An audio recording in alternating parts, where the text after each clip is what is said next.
Graças e paz, irmãos.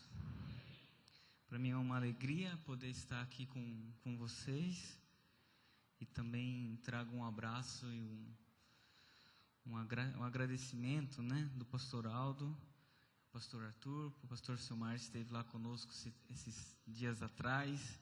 Coincidiu de eu tinha marcado já de sair para pregar e não pude estar lá no encontro dos casais, mas deixo o abraço aqui da igreja, da Segunda Igreja Batista aos irmãos. O pastor Silmar passou para mim, o título, o tema que vocês têm trabalhado nesse mês da família, e eu quero continuar, trabalhando nesse tema, minha família no altar. E o texto que eu quero ler com os irmãos está no Evangelho de João, capítulo 8. Nós vamos ler do versículo 31 ao versículo 47.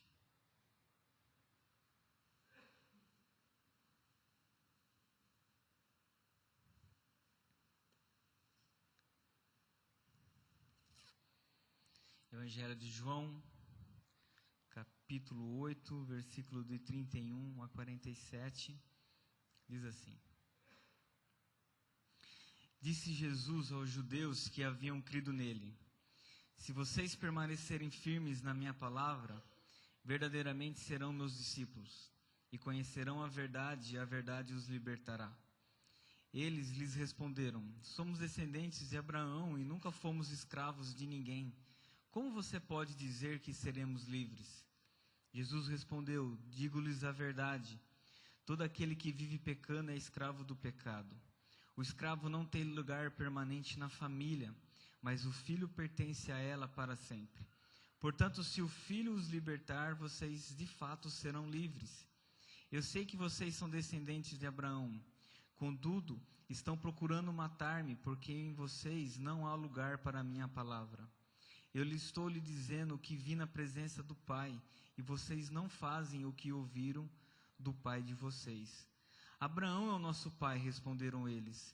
Disse-lhe Jesus: Se vocês fossem filhos de Abraão, fariam as obras que Abraão fez. Mas vocês estão procurando matar-me, sendo que eu lhes falei a verdade que ouvi de Deus. Abraão não agiu assim.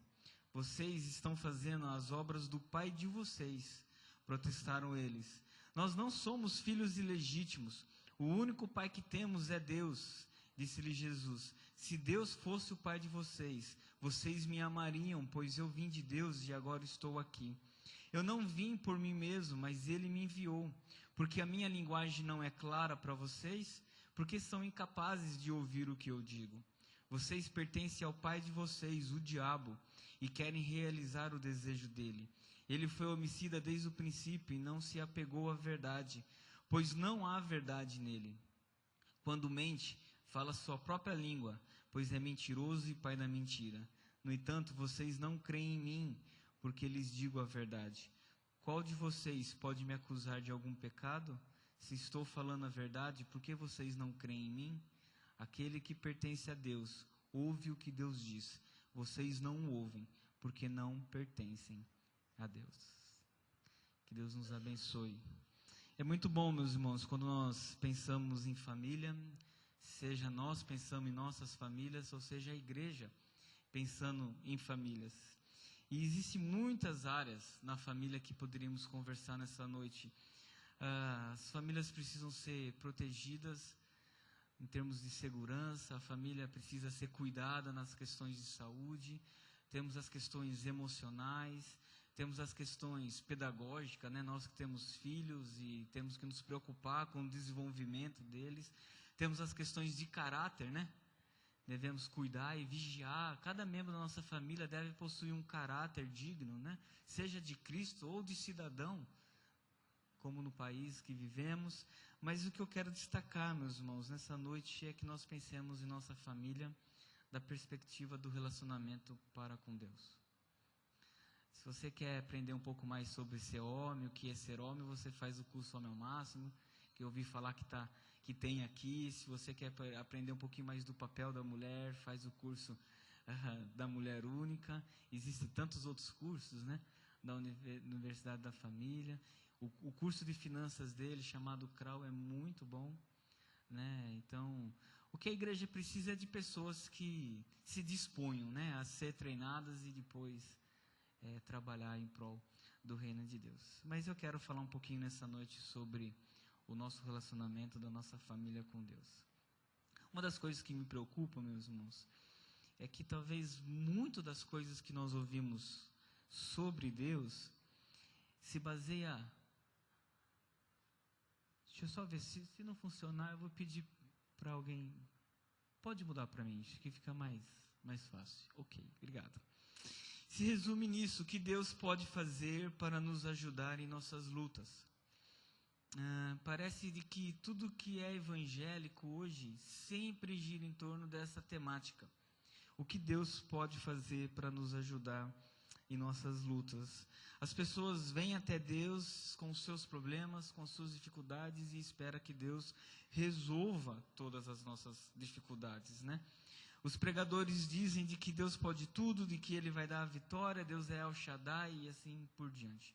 Nada disso é mentira. A própria Bíblia, Salmo 46, versículo 1 diz: Deus é o nosso refúgio e a nossa fortaleza. Ele é o auxílio sempre presente na adversidade. Nada disso é mentira. Glória a Deus por isso. Ou o que seria de nós, meus irmãos, se Deus não fosse o nosso refúgio? Não é verdade?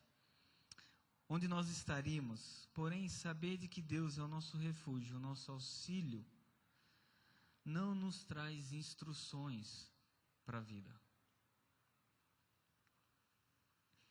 Não nos dá sabedoria em como conduzir a nossa família. Deus é o nosso refúgio, Ele é a nossa fortaleza, porém Deus é muito mais do que isso. Passa para mim, irmão. Deus é a verdade, e é dele que vem toda a instrução de sabedoria para a vida. Deus, além de ser o nosso refúgio, além de ser o nosso socorro bem presente, Deus também é um maravilhoso conselheiro. Nós conhecemos o texto de Isaías, referente a Cristo, quando diz que Ele seria um maravilhoso conselheiro. Deus é conselheiro porque Ele é a verdade. Deus pode dar instruções que trazem vida, porque deles é a verdade. Suas palavras, suas instruções, os seus mandamentos são maravilhosos, produzem vida e trazem livramentos e nos livram dos perigos. É um grande equívoco, meus irmãos, fundamentar a vida familiar apenas num Deus que nos socorre quando estamos em perigo ou quando estamos em confusão. E uma das coisas que eu temo nos nossos dias é que muitas famílias e talvez muitas igrejas só sabem falar do Deus que faz, do Deus que dá a vitória, do Deus que soluciona, do Deus que... E de repente, o dia que esse Deus não fizer o que achamos que Ele deveria fazer, a família está arruinada. Eu fico pensando no testemunho que o pastor Silmar deu, dessas crianças que foram assassinadas, né? Homens que foram assassinados, e você fica perguntando, onde está o Deus desses homens? Eu fico pensando em quando Estevão foi assassinado ou apedrejado, né? E nós sabemos que a Bíblia diz que ele olha para cima, o céu está aberto e Cristo está em pé. Em pé fazendo o quê?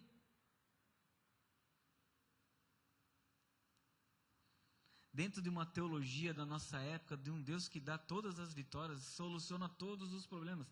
Esses textos não são pregados, porque não encaixam dentro dessa teologia, né? Estevão viu os céus abertos e Cristo em pé. Em pé fazendo o quê? Por que não o socorreu? Porque ali Deus estava recebendo como oferta o testemunho e a morte de Estevão. Deus não estava socorrendo Estevão. Ele estava recebendo.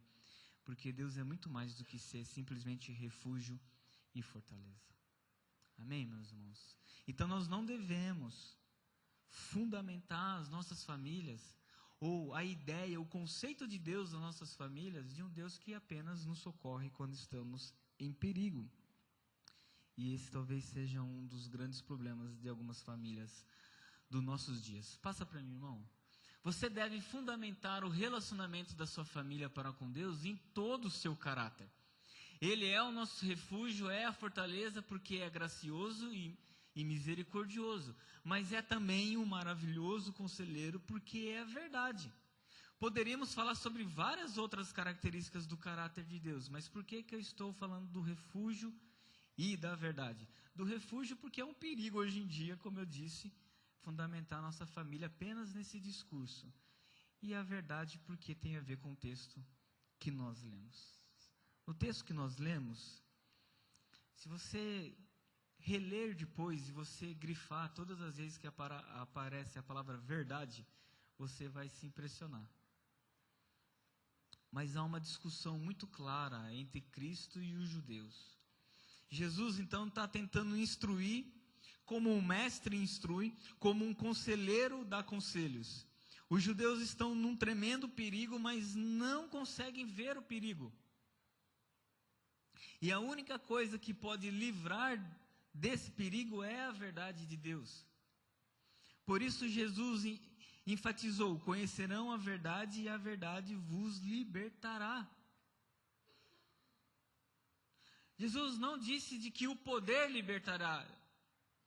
Jesus não disse de que o poder de Deus os livraria do perigo. Jesus disse de que era a sua verdade que ia libertá-los. E o que eu quero destacar, passa para mim, irmão, diz o seguinte: não era o poder de Deus que os livraria do perigo, mas a verdade de Deus. Um não exclui o outro, porque quando Deus age, Ele age em toda a sua essência. Mas as coisas são um pouco diferentes. Há muitos cristãos e muitas famílias que têm buscado a Deus por causa do poder de Deus. E amém por causa disso. Como eu disse, não tem nada de errado nisso. Mas o que nós precisamos entender é que tem muitos perigos em nossa família. De quem vai nos livrar não é o poder, mas a verdade de Deus.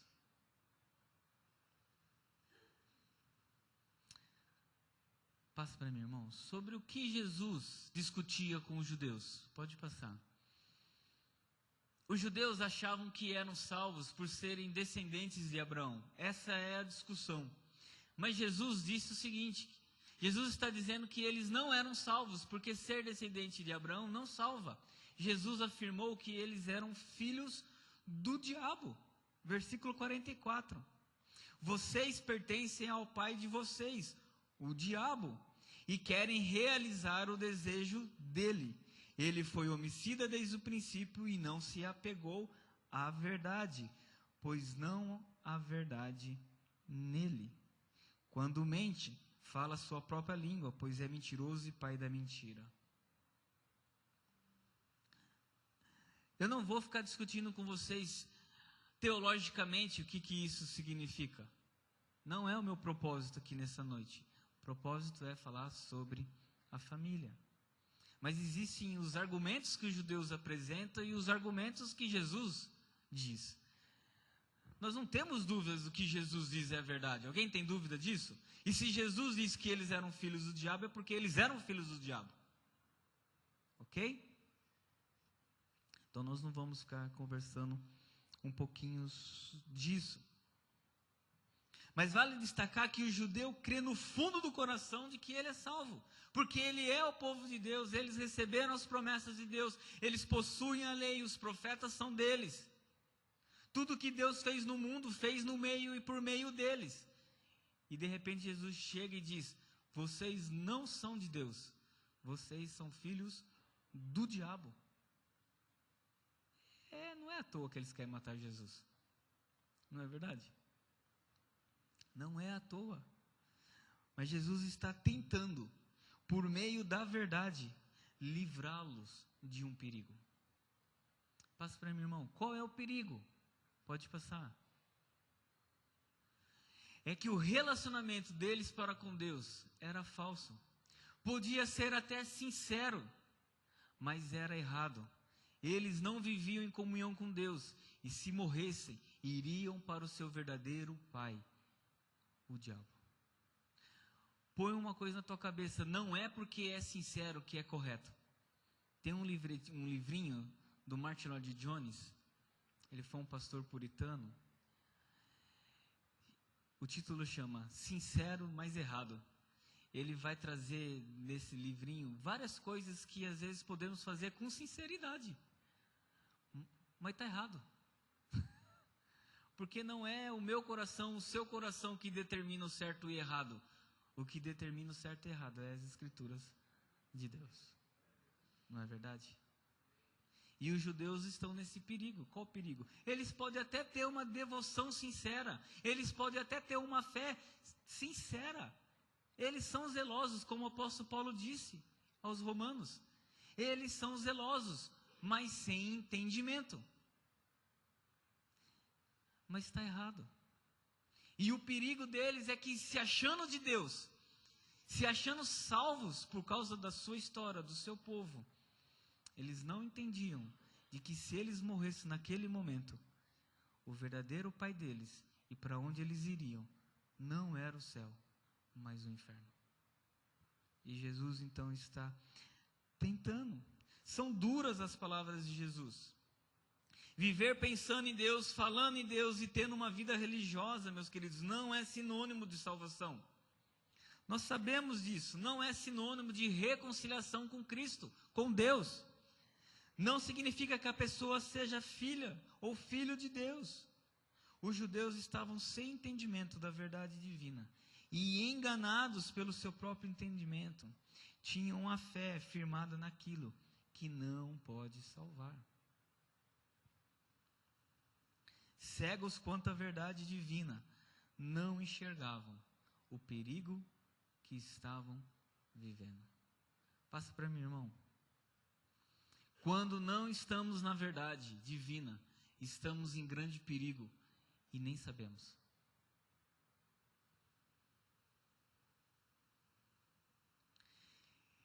O judeu tem a fé dele. Fé e pensamento que vem das Escrituras, mas sem entendimento, ou o entendimento errado das Escrituras. E eles não conseguem perceber o perigo em que estavam.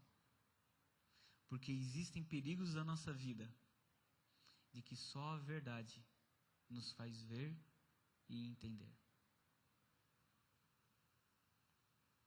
Existe um perigo enorme nas famílias hoje, que frequentam as igrejas, e que muitos não conseguem ver. E é esse aqui. Uma família de Deus começa na conversão genuína de cada membro.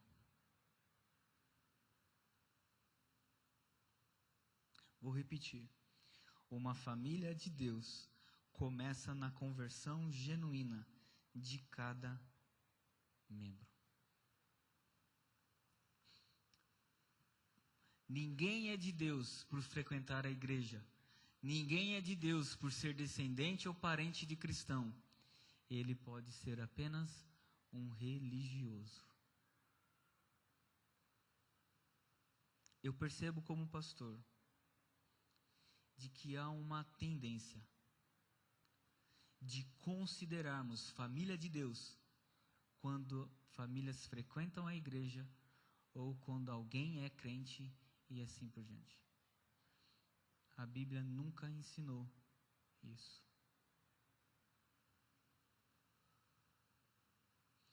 Eu tenho tido a difícil tarefa, como pastor, de conversar com mães e pais e às vezes fazer eles pensarem de que talvez o seu filho não seja cristão.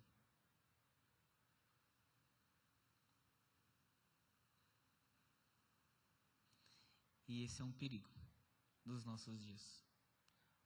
Se não estivermos na verdade divina, corremos perigos que nem enxergamos. E esse é um deles. A única maneira bíblica, meu irmão, de alguém ser de Deus, é por meio da fé em Jesus Cristo.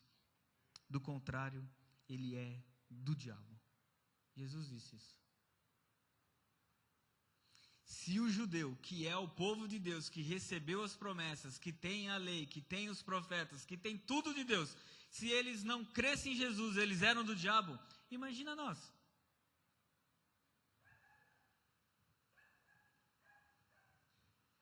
Em nossos dias, meus irmãos, podemos considerar pessoas e famílias sendo de Deus, simplesmente pelos fatos de elas frequentarem a igreja e assim por diante, irem ao templo.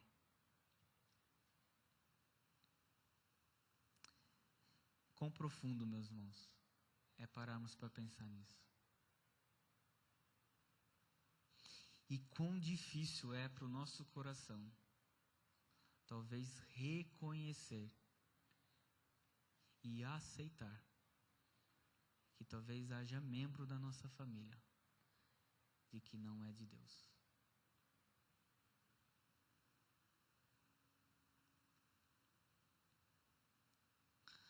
A instrução de sabedoria que Deus, o conselheiro maravilhoso, dá à família é essa daqui. Trabalhe e lute pela conversão de cada membro de sua família. Sua missão é pregar a palavra de Deus e não de torná-los religiosos.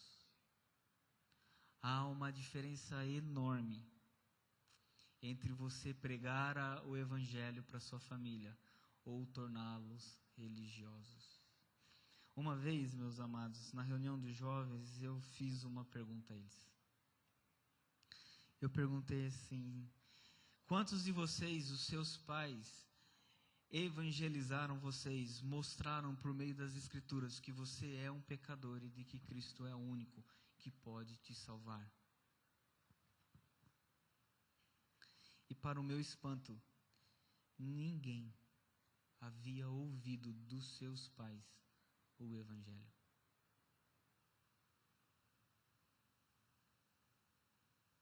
Os seus pais ensinaram que eles deviam ir à igreja. Os seus pais ensinaram que eles deviam orar. Os seus pais oraram que eles deviam ler a Bíblia. Os seus pais tinham ensinado que eles deviam ser religiosos.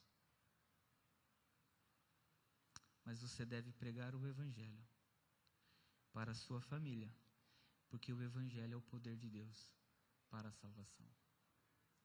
Falar com o seu filho, ou falar com o seu marido, com a sua esposa, que ela deve ir à igreja, embora vir à igreja é uma grande coisa, porque aqui Deus manifesta, aqui Deus fala da sua palavra, aqui o Espírito Santo de Deus age. Embora isso seja uma excelente coisa, não é a mesma coisa do que pregar o Evangelho. Não tenho encontrado muitas pessoas que pregam o Evangelho para suas famílias.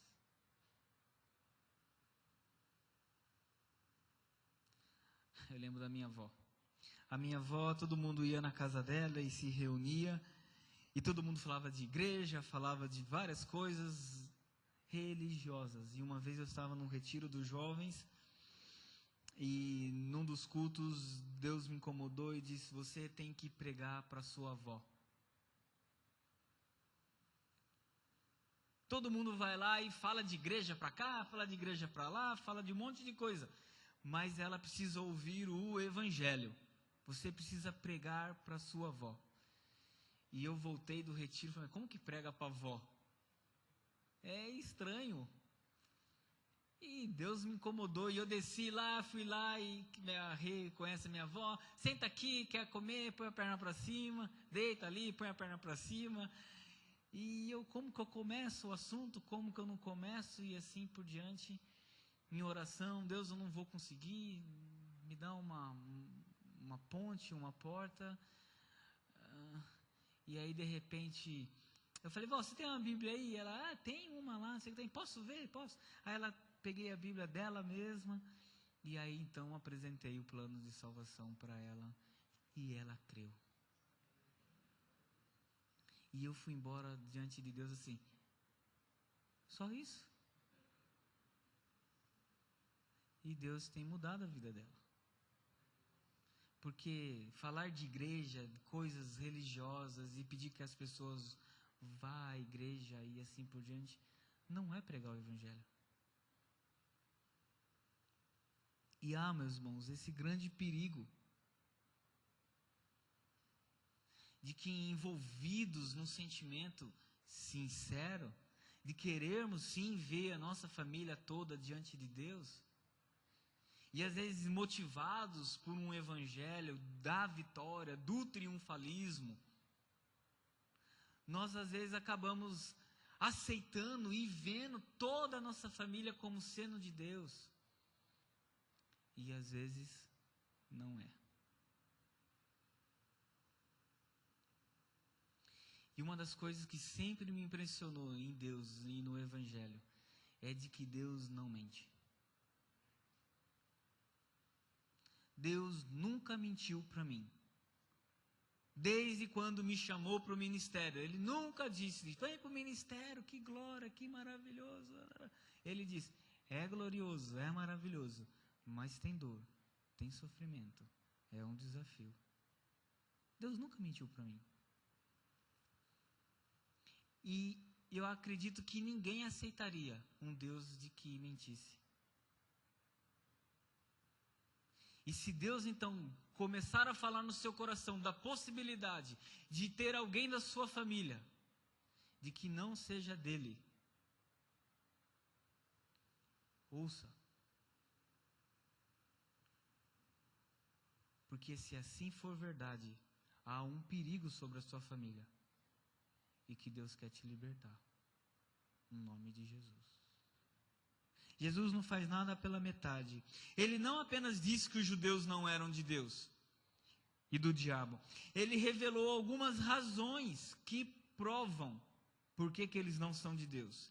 E são essas razões, meus irmãos, que eu quero colocar para nós nessa noite como um padrão, para que nós, a partir deles, podemos ter discernimento pelo Espírito, se todos os membros da nossa família são de Deus ou não.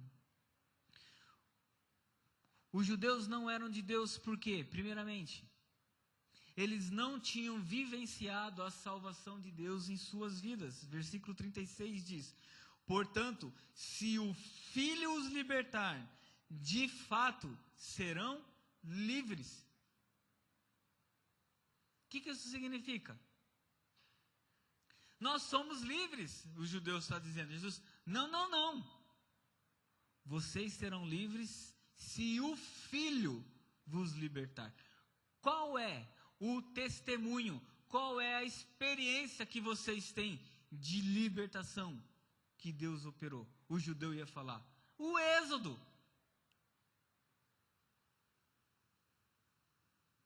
Jesus está dizendo, eu não estou falando do seu povo, da manifestação histórica de Deus de salvação, estou falando da sua vida. Conta para mim o que Deus fez na sua vida. Só o salvo tem testemunho de salvação, de conversão. Quem não é salvo não tem. Sabe o que ele tem? Respostas a perguntas religiosas.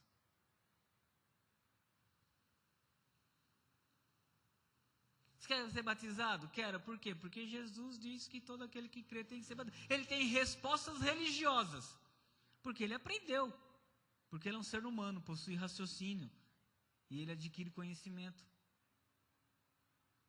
Mas Jesus não está falando de conhecimento aqui. Jesus está falando de experiência, de libertação. Que o Filho dá. Conta para mim, qual é a tua história, a tua experiência de conversão. Pergunta para o seu marido, para a sua esposa, para os seus filhos. Conte para nós, como foi a sua salvação. Deixa ele testemunhar da salvação que Cristo operou. Esse é um critério. Tem gente que não tem o que contar. Segunda coisa, versículo 37. Não havia lugar em sua vida para a palavra de Jesus. Versículo 37. Eu sei que vocês são descendentes de Abraão. Contudo, estão procurando matar-me, porque em vocês não há lugar para a minha palavra.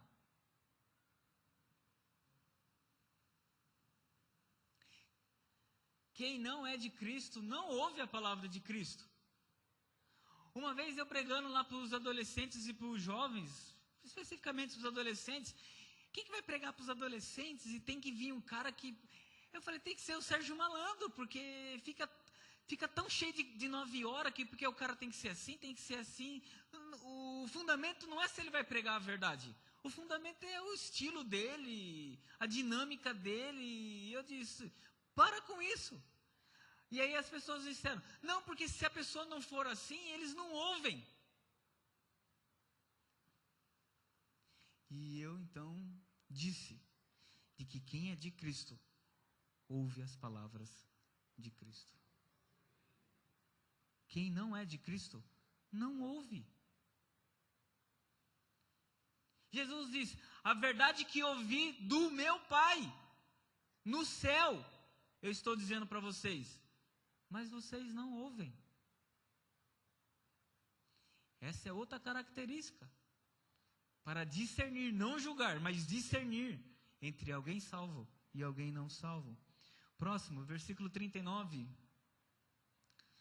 diz assim, Abraão é o nosso pai, responderam eles. Jesus disse, se vocês fossem filhos de Abraão, fariam as obras que Abraão fez.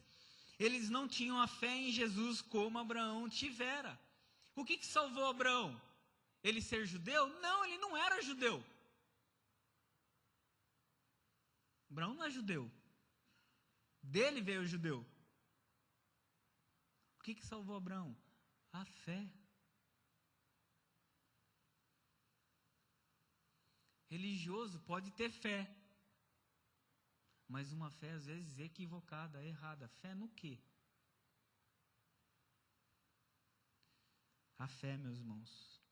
Próximo, versículo 42, diz assim, disse-lhe Jesus, se Deus fosse o Pai de vocês, vocês me amariam, pois eu vim de Deus e agora estou aqui. Eu não vim por mim mesmo, mas Ele me enviou. Não amavam a Jesus. Quem é de Deus ama Jesus.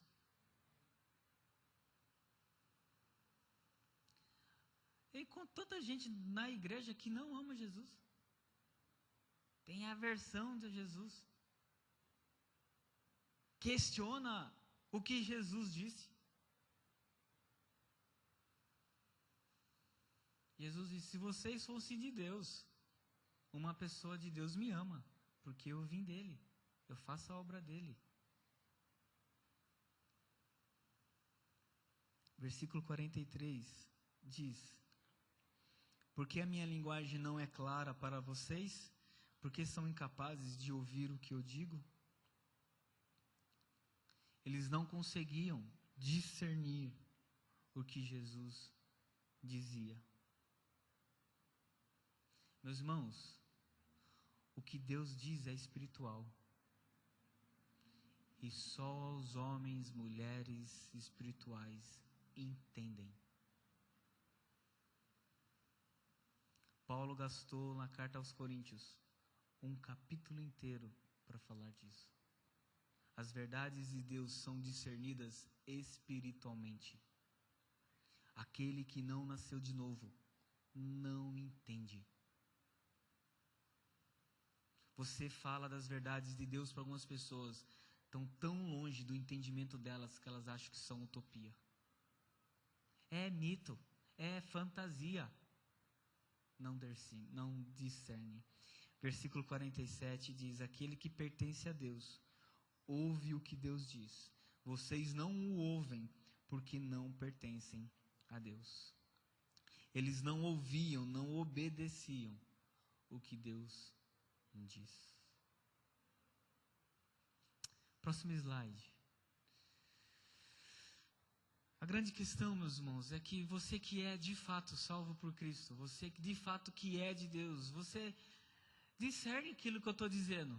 Você já vivenciou a salvação de Deus em sua vida e talvez se tivéssemos 2 horas, fosse uma tribo indígena. Vamos abrir agora para todo mundo contar o seu testemunho de salvação, e talvez ouviríamos grandes testemunhos do agir de Deus, de como Deus nos salvou. Teríamos o que falar.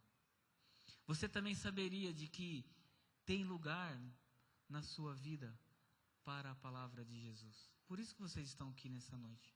Não só para louvar, para adorar, mas para ouvir a palavra de Jesus. Teria fé como Jesus teve. Você ama Jesus, você consegue discernir o que Jesus diz. Você tem vontade e desejo de obedecer o que Deus fala. Mesmo que seja difícil para nós. Mas há dentro de nós o desejo, o sentimento, o amor a Deus e a Cristo Jesus. Essas são, meus queridos, as características de uma pessoa que é salva por Deus. E também as características de uma pessoa de que não é salva por Deus. Embora muitas dessas pessoas sejam totalmente religiosas. Há perigo sobre a nossa família de que somente a verdade de Deus pode nos fazer enxergar e nos libertar. Quanto mais você souber da palavra de Deus, maior será a segurança da sua família. A pergunta é: quem vai assumir o papel de conhecer as Escrituras para guiar a sua família?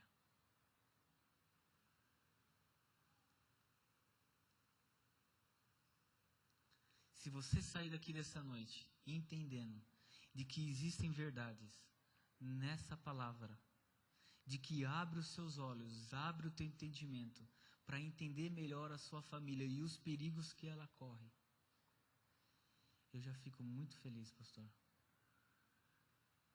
E a pergunta é: quem da família vai conhecer essa palavra para ser aquele que cuida, que apacenta a sua família por meio da verdade de Deus? O homem deveria assumir esse papel. Nada contra as mulheres, né? No mundo que o feminismo tem tomado tanta conta, né? Mas Deus nos colocou como homens, e os homens para conhecer as Escrituras e guiar a nossa família. Caminhar para o final, meus irmãos. O altar de Deus era um lugar de sacrifício.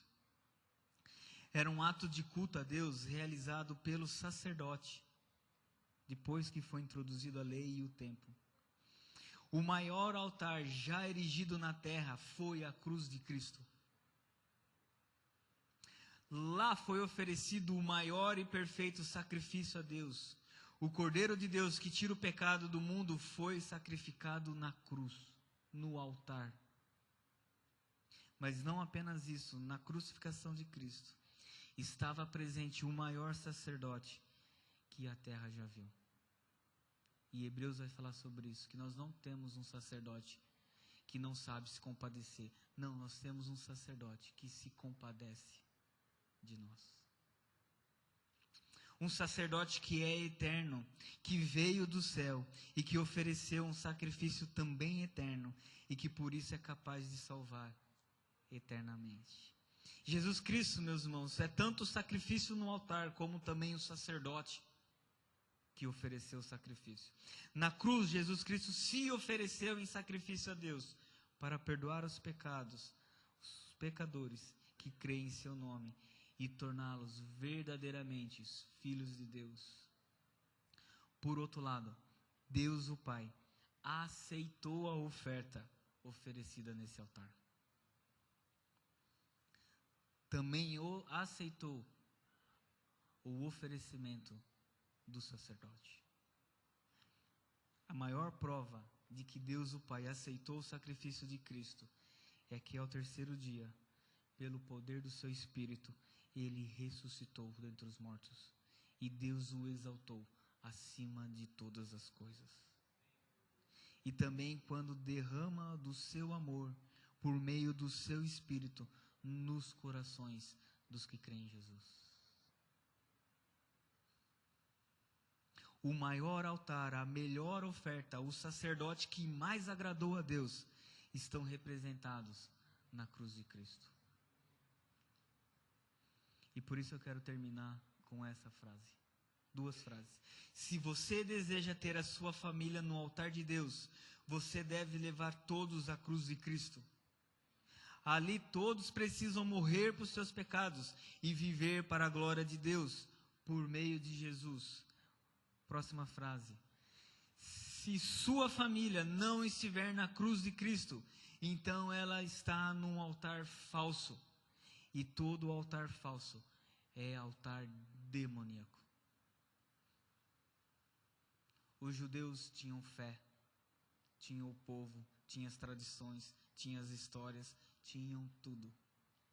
Era o altar, mas era altar falso. O único altar que a nossa família deve estar é em Cristo. Não é na igreja. Não é aqui. É em Cristo.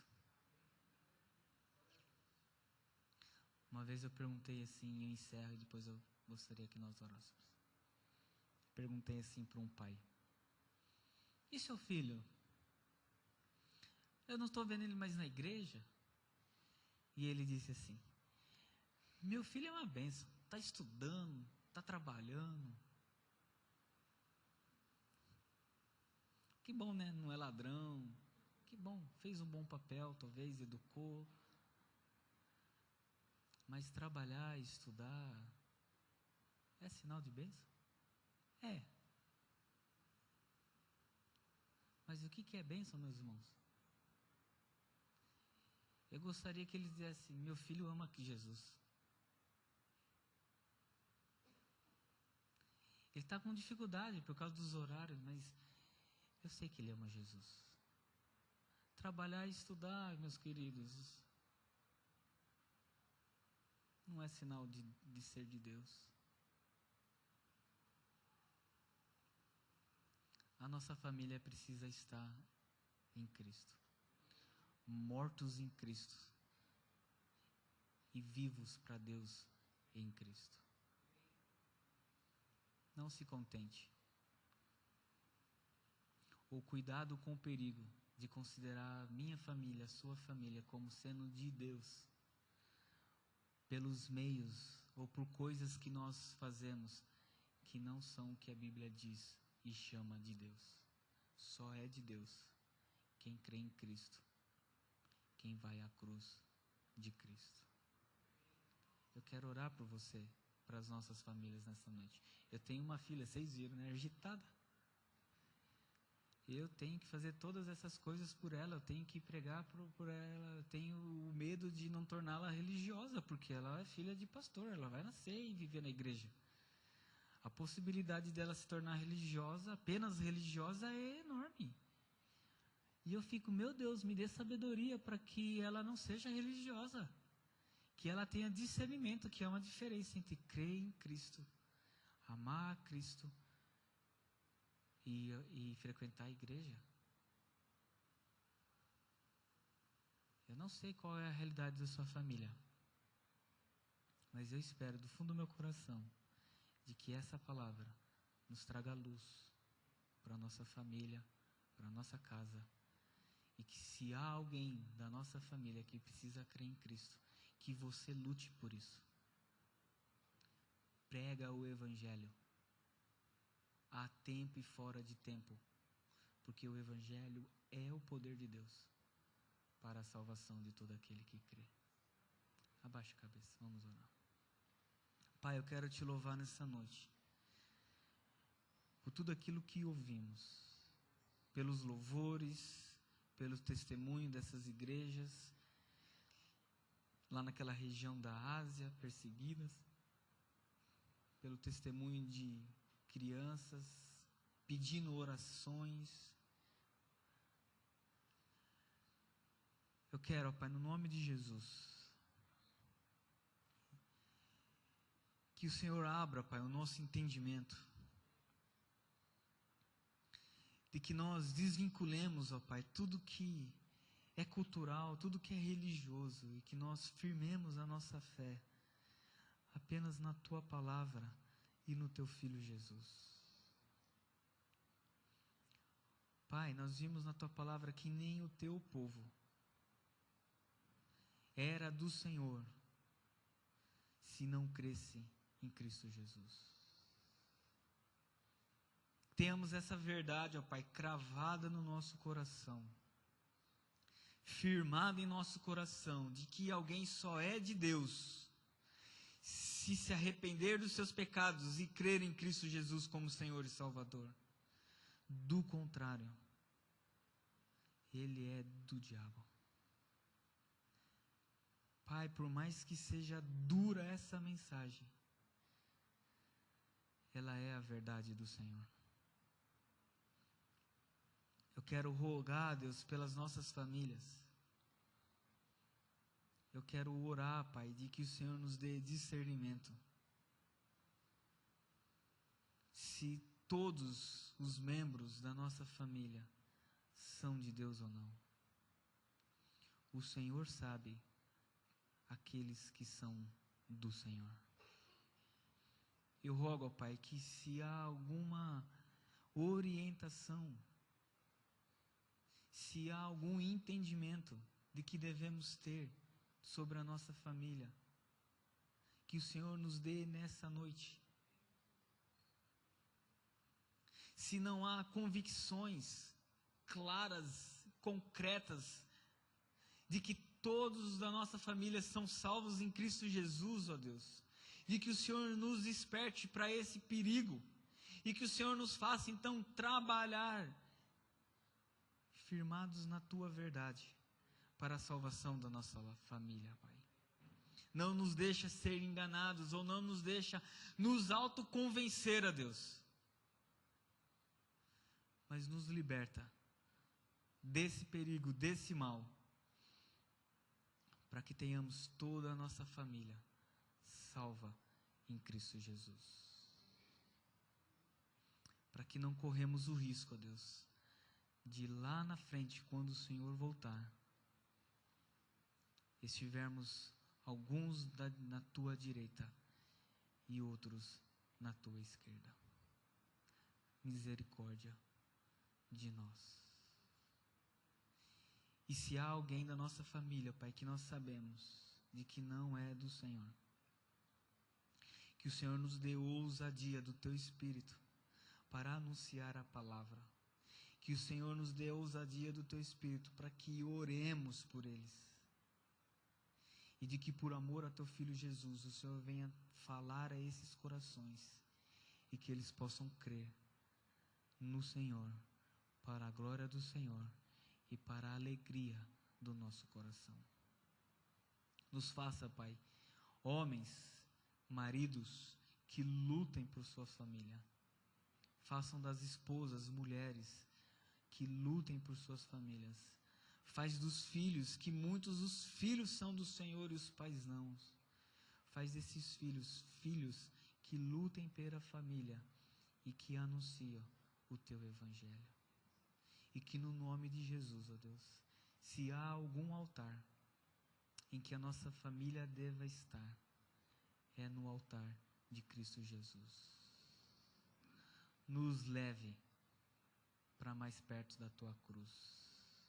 Nos dê sabedoria de como proceder para que assim aconteça e ocorra. E nos dê, ó Pai, a cada dia, amor ao Senhor, ouvidos para ouvir a Tua voz, ouvidos para obedecer a Tua palavra. Em nome de Jesus, que nós oramos. Amém.